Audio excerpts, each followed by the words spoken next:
Аномально теплый январь в России бьет рекорды 100-летней давности. Зимы стали плохими. Честно говоря, он должен быть морозным, снежным. В Казани ливни, текут ручьи, снег практически растаял. Бабушки не могут ни за хлебом, ни за молоком подойти. Чем еще удивит январь и придут ли морозы, расскажет Алена Струминская. Более 10 тысяч контрактников отправились на СВО через Татарстан. Чтобы наши дети жили спокойно.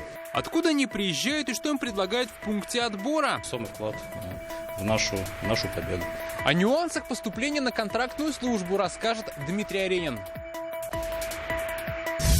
Эффективные технологии столичного уровня пришли в малые города. Устанавливаются либо 3, либо 4 тракара через маленькие отверстия диаметром 5 мм. В Нижнекамской ЦРБ операции на почках теперь делают методом лапароскопии. Наблюдала за процессом Светлана Звонарева. Здравствуйте, это новости Татарстана. В студии Алия Хайрудинова и о главном к этому часу. В европейскую часть России поступает тропический воздух из Африки. В ближайшие дни синоптики ждут новые температурные рекорды, которые обновят показатели 100-летней давности. Сегодня самая высокая температура по Татарстану зафиксирована в Казани. Столбики термометра показывали плюс 3 градуса. Такие же прогнозы и на завтра. Последствия аномально теплого января жители уже ощутили. Где-то протекла крыша, повсюду огромные лужи. Снег практически растаял, тротуары во льду и десятки пострадавших в травмпунктах. С подробностями весенней зимы. Алена Струминская.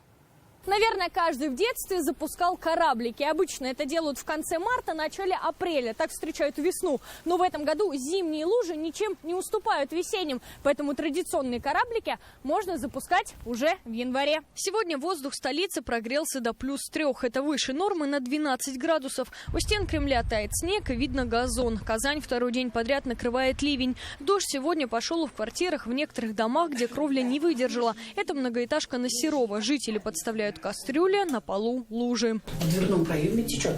Огромные лужи сегодня по всему городу. Потоки воды казанцы преодолевают с трудом. Многие достали резиновые сапоги. Помимо того, что много луж, еще много песка. Потому что этот песок мы все тащим себе домой. Такой же погода была в 2008 году. Все это таяло. Люди начали покупать резиновые сапоги. Лужи не самые опасные последствия температурных аномалий. Плюс днем и минус ночью неизбежно приводят к гололеду. Вот тротуар на улице Гагарина в Казани. Преодолеть этот путь можно только держась за забор. Налить. Бабушки не могут ни за хлебом, ни за молоком подойти, даже около крупных магазинов. Эта погода не зимняя, во-первых. Уже январь кончается. Во время гололеда сломал руку. Зимы стали плохими.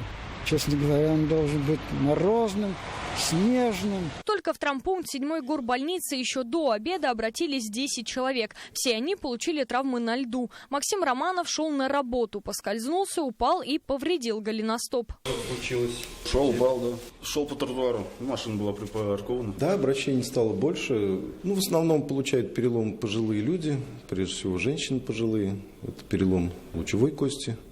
В типичном месте так называемый. Перелом шейки бедра очень опасен для пожилых людей, требует операции. МЧС республики разослало предупреждение. Ко всем неприятным природным явлениям добавился туман. Татарстанцев призывают использовать световозвращающие элементы, водители быть предельно внимательными на дорогах.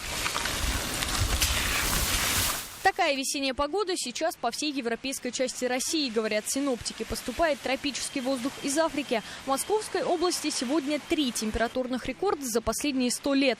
Это фото нам прислали наши телезрители. В Крыму расцвели подснежники. Несмотря на такую аномалию, подобные месяцы, подобные январи на нашей территории встречаются. В 2020 году примерно такой же по температурному режиму был месяц. В 2001 году еще где-то на 1,5-2 градуса выше. Из-за резкого потепления в Татарстане закрыли все 3 действующие ледовые переправы в Елабужском, Мамадышском и Зеленодольском районах. За эту зиму они проработали всего 4 дня. По информации гидрометцентра, весенняя погода сохранится всю неделю. Завтра до плюс 3 и мокрый снег. Свой характер природа покажет с 3 февраля. Нас вновь ждут минусовые температуры. Алена Струминская, Адель Миндубаев, ТНВ, Казань. В аэропортах Казани и Бегишева пассажиров проверяют на наличие вируса Марбург. Уже досмотрели более 400 самолетов. Это 65 тысяч пассажиров и членов экипажей. В результате проверок выявлен один больной с признаками инфекции, но при осмотре врачом факт не подтвердился. По данным ВОЗ, 9 случаев болезни, вызванной вирусом Марбург, зарегистрировано в Танзании. 8 из них с летальным исходом. У заболевших головная боль, высокая температура, диарея и рвота. На последних стадиях наружное кровотечение. Сегодня тяжелый день для Апастовского района. В деревне Малые Болгояры простились с участником специальной военной операции Ильнуром Закировым. 2 недели назад ему исполнилось 43 года. Он одним из первых отправился в зону СВО с началом частичной мобилизации. Ильнур – младший брат нашей коллеги, главного редактора журнала «Магариф» Гилюсы Закировой. Каким запомнят защитника Отечества родные и близкие? Репортаж Рамиля Галиуллина.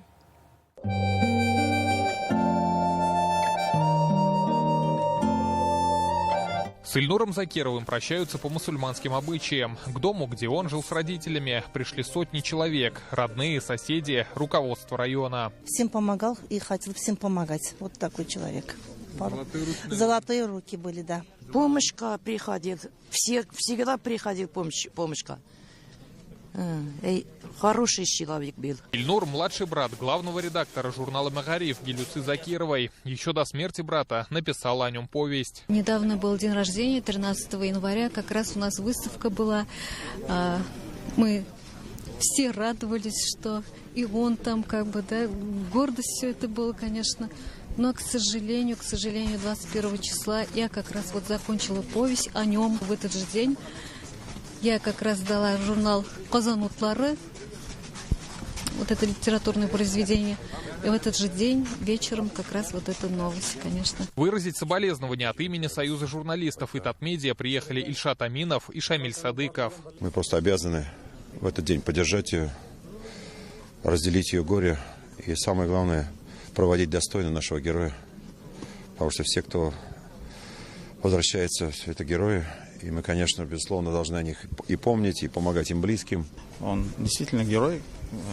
Он ушел по мобилизации.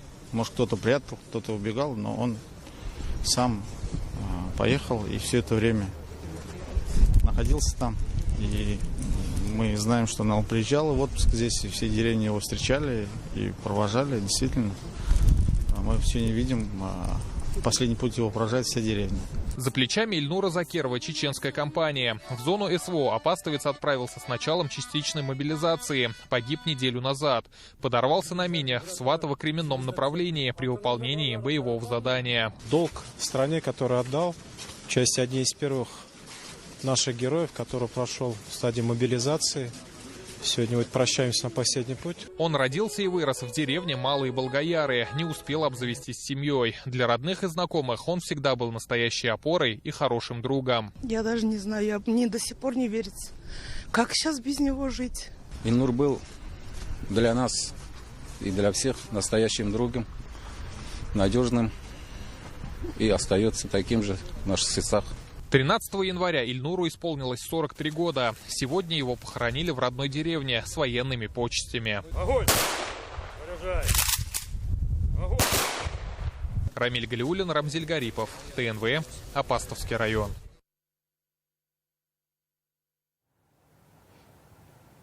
Возвращали военнослужащих из плена, проверяли частные пансионаты и составляют народный антирейтинг управляющих компаний. Итоги прошедшего года сегодня на коллегии подвела уполномоченный по правам человека в Республике Сырья-Сабурская. В топе обращений вопросы благоустройства и инфраструктуры, дороги и ЖКХ. На что жаловались жители и чего добились, расскажет Лина Зинатуллина. Доклад начинается с раздела «Защита прав военнослужащих и членов их семей». К уполномоченному по правам человека в прошлом году обратились почти 5500 человек. Больше всего 671 участники СВО и их родственники. Их волнуют выплаты и льготы, получение медпомощи, а также поиск пропавших и военнопленных. Вопросы решали совместно с военным комиссариатом Татарстана, Минобороны страны.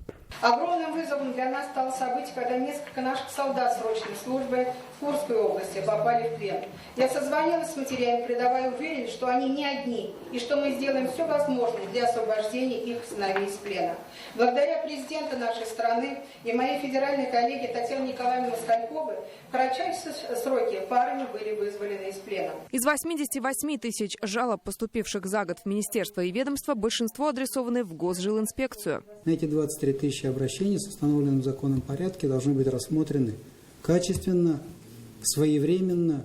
Сказать вот с этой высокой трибуны, что нам это удалось в полном объеме, я не могу.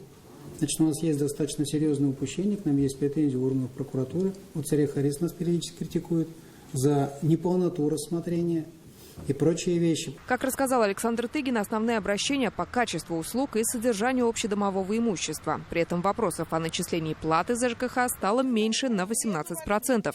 Омбудсмен готовит рейтинг УК по мнению жителей. Так, в Казани наименьший балл получила компания «Танкодром», в Набережных Челнах УК «Центральный». Когда мы начали смотреть вопросы, касающиеся, порой с управляющей компанией, да, потому что есть четкая норма, где, когда я могу вмешиваться.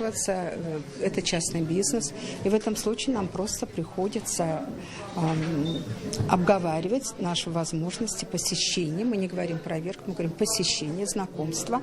И в этом случае, конечно, не всегда люди очень с удовольствием нас встречают. И не всем это нравится. Громкая история года – закрытие пансионата в Щербаково, а следом и ряда других частных домов престарелых. Аппарат уполномоченного инициировал проверку прокуратуры после поступившего обращения. Также проверяли детские дома, больницы, решали вопросы с детскими пособиями, жильем для сирот, местами в школах и садиках. За год татарстанцы оставили почти 100 тысяч обращений через портал госуслуг, почти 98 тысяч в народный контроль. Как подчеркнула вице-премьер Лейла Фазлеева, все инструменты обратной связи есть. Поручение Раисы Республики Татарстан, которое было в эту субботу, оно как раз связано с тем, что особый приоритет 2025 года, в том числе, это работа с обращениями граждан. Анализируя сырьехаресственные вопросы, мы тоже видим, что при поручении выехать на место, проговорить, не всегда сразу это поручение выполняется, и градус обращения подогревается. Соответственно, уважаемые коллеги, просим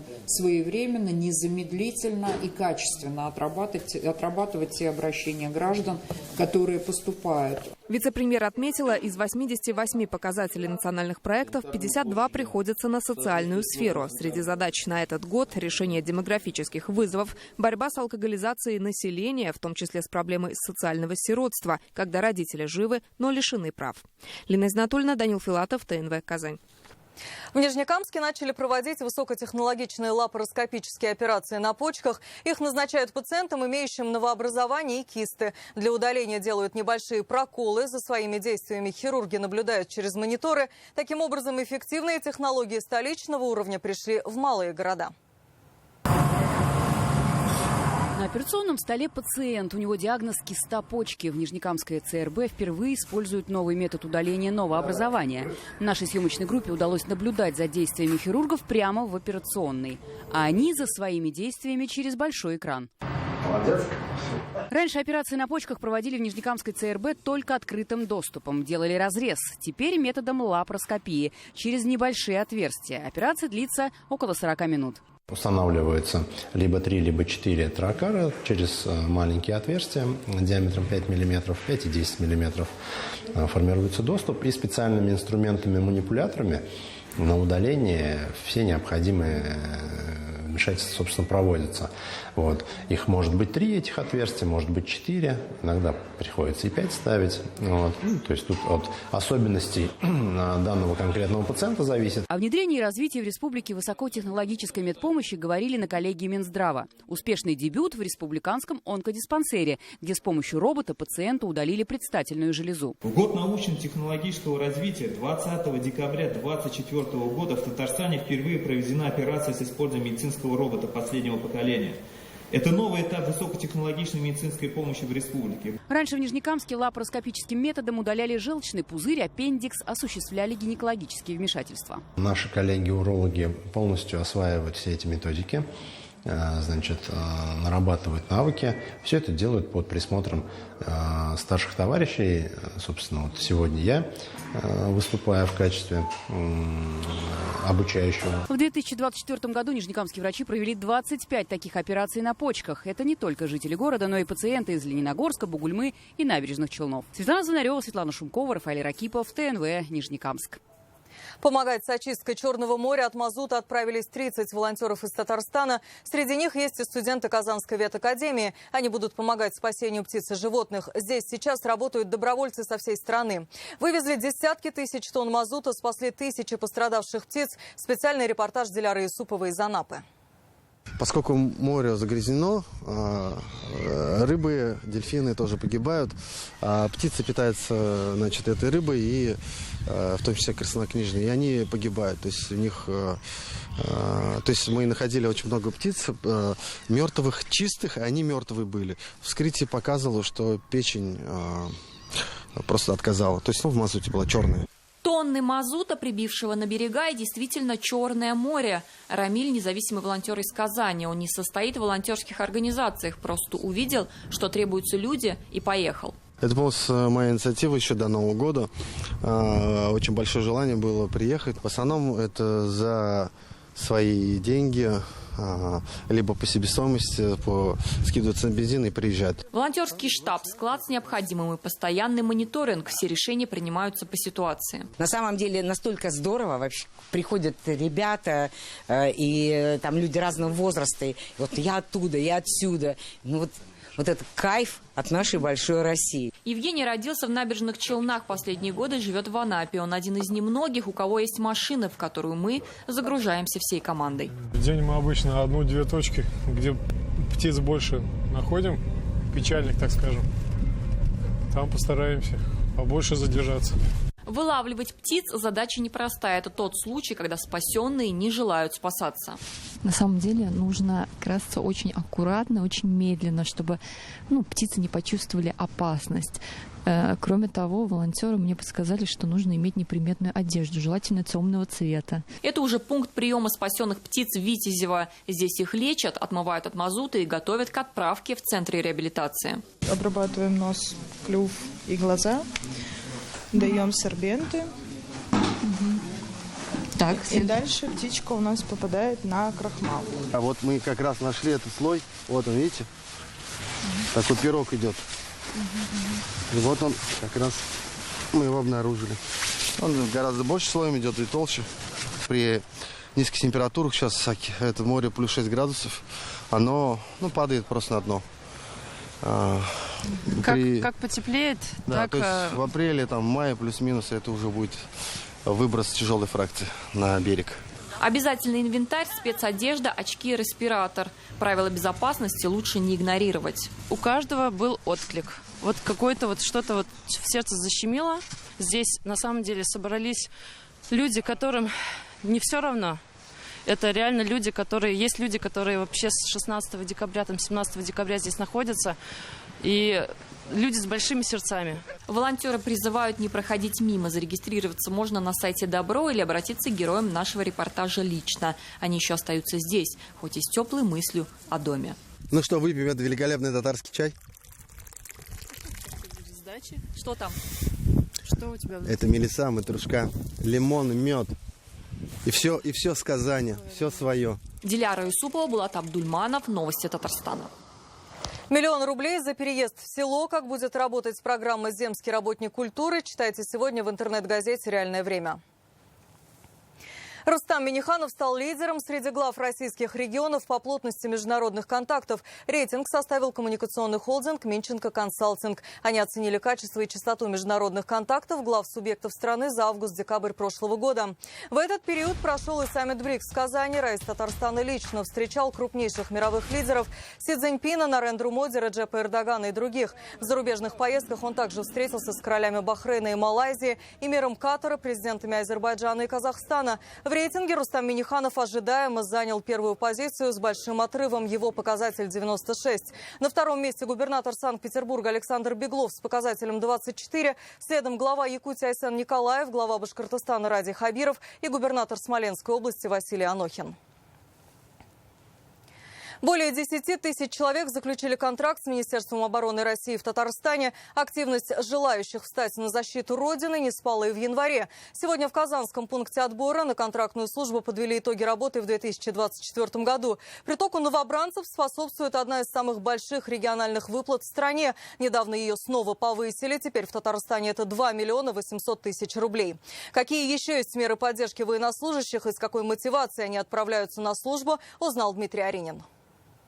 Хорошо, отлично. Шамиль Шарафуддинов приехал из Челябинской области. Ему уже выдали экипировку и помогли пройти всю процедуру поступления на контрактную службу. На все ушло меньше недели. Как рассказал мужчина, для него важно попасть на СВО, чтобы защищать интересы нашей страны. Чтобы сюда не пришли эти люди, которые, если их можно назвать людьми, чтобы наши дети жили спокойно. Владимир Ткаченко, сержант запаса из Белгорода. Мужчина тоже решил поступить на контрактную службу и сделал это через Татарстан. На контрактную службу я решил вернуться после того, как Белгород начали массированно обстреливать. Придется все вспоминать, все заново. А так, руки помнят, я думаю. По итогам минувшего года через Татарстан на контрактную службу в Министерство обороны поступили более 10 тысяч человек. Это жители республики и других регионов. В Татарстане одна из самых больших единовременных выплат в стране, которая постоянно повышается. Сейчас вместе с деньгами от Минобороны и муниципалитетов это 2 миллиона 800 тысяч рублей. Процедура у нас уже в 4 шага. Это обратившись с заявлением, любой гражданин, либо военный комиссариат по месту проживания, либо непосредственно к нам на пункт отбора, заявление, подписание контракта, прохождение не более суток медицинского освидетельствования и отправка. Этот год защитника Отечества. Мы также темпы не сбавляем, отправляем для воинских частей, которые ожидают пополнения, которые будут формировать, соответственно, новые части, новые батальоны.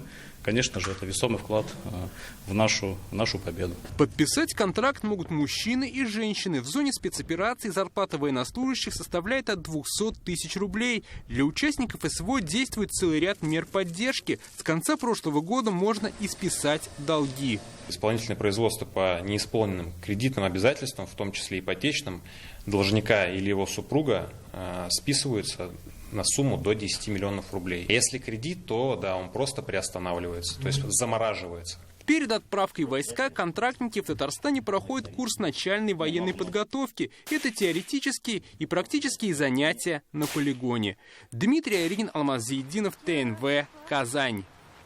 Бойцы танковой дивизии зоны СВО поблагодарили татарстанских росгвардейцев за охотничьи ружья и патроны. Они организовали работу по приему и передаче нужного для ребят оружия. 460 охотников республики принесли в подразделение Центра лицензионно-разрешительной работы 540 единиц оружия, а также боеприпасы. Охотничьи ружья эффективны в борьбе с беспилотниками. Подать уведомление о сдаче оружия для нужд СВО можно круглосуточно через интернет-сервис на официальном сайте Росгвардии. Для процедуры переоформления обратиться в районное отделение Центра лицензионно-разрешительной работы.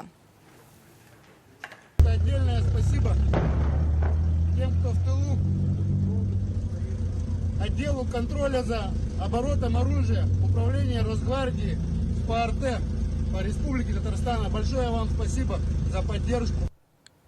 Транспортную реформу в Набережных Челнах сегодня обсудили на сессии Горсовета. Депутаты получают много обращений от жителей. Люди жалуются на нехватку автобусов и неудобство маршрутов. Как пояснил мэр, сейчас по городу курсирует 135 автобусов. И с таким количеством создать полноценную сеть невозможно. Нужно еще 70 машин. Сейчас, после массовых жалоб жителей, схему движения дорабатывают. Окончательный вариант сформируют в конце марта.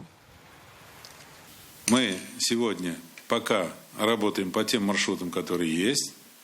Появится дополнительно 70 автобусов. Появятся новые маршруты, о которых сегодня говорят наши граждане.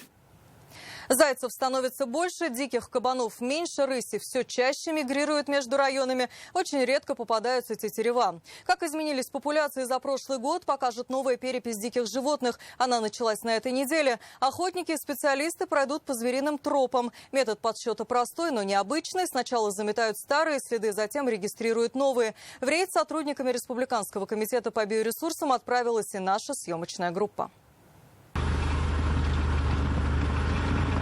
С этой точки начинается маршрут по Ада-в-Тулунбаевскому лесу. Опытные специалисты по следам на снегу определяют вид животного, направление его движения, рост и даже примерный вес.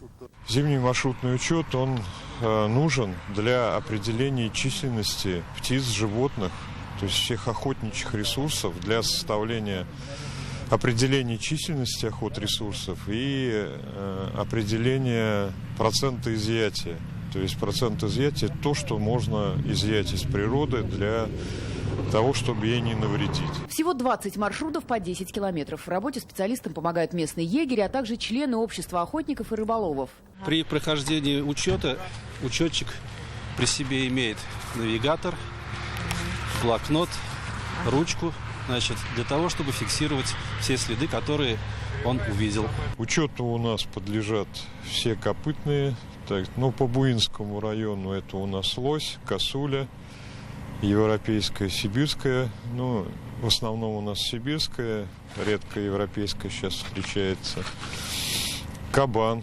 Данные заносят в базу, которую передадут в Республиканский комитет. Затем цифры попадают в общероссийскую программу. Перепись звериного населения продолжится до 15 марта. Светлана Звонарева, Лилия Котельникова, Ильнур Кадыров, ТНВ, Буинский район. Очаровательную подопечную Казанского зоопарка бегемотиху Захарию номинировали на международную премию «Мой ласковый и нужный зверь». Конкуренцию ей составят собаки из России, Беларуси и Англии, отечественные коты и тигровый питон, а также португальские летучие мыши. Поддержать и проголосовать за Захарию можно на сайте, адрес на экране. Наша красотка весом в тонну представлена в номинации «Братья наши» под номером 17. Бегемотиха живет в Казанском зоопарке 29 лет. Ее привезли из Рижского зоопарка под именем Захар. Уже здесь специалисты обнаружили, что это девочка. Имя изменили на Захария. Это были новости Татарстана. Заходите в наши группы ВКонтакте, подписывайтесь на телеканал ТНВ, ТНВ Татарща. Здесь вы найдете еще больше информации и сможете посмотреть наши репортажи. Следите за нами и в других соцсетях. Сейчас прогноз погоды с Амирханом Калимуллиным. До встречи!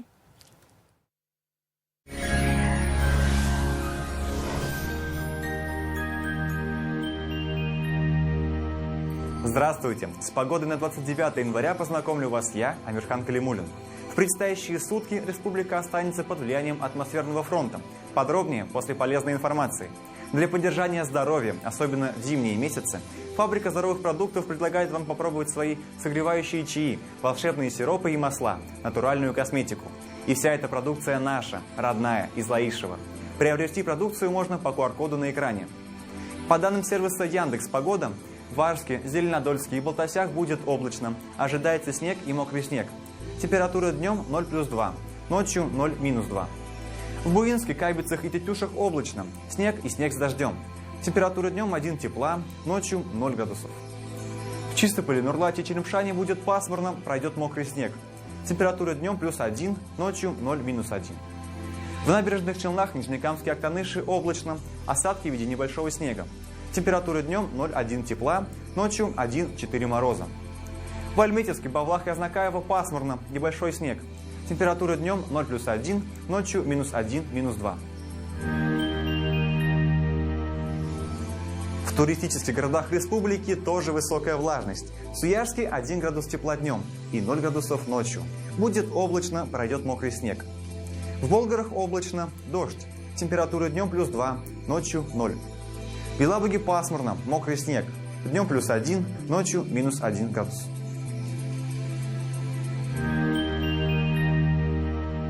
В Казани будет облачно, пройдет дождь. Температура днем 2, ночью 1 градус со знаком плюс.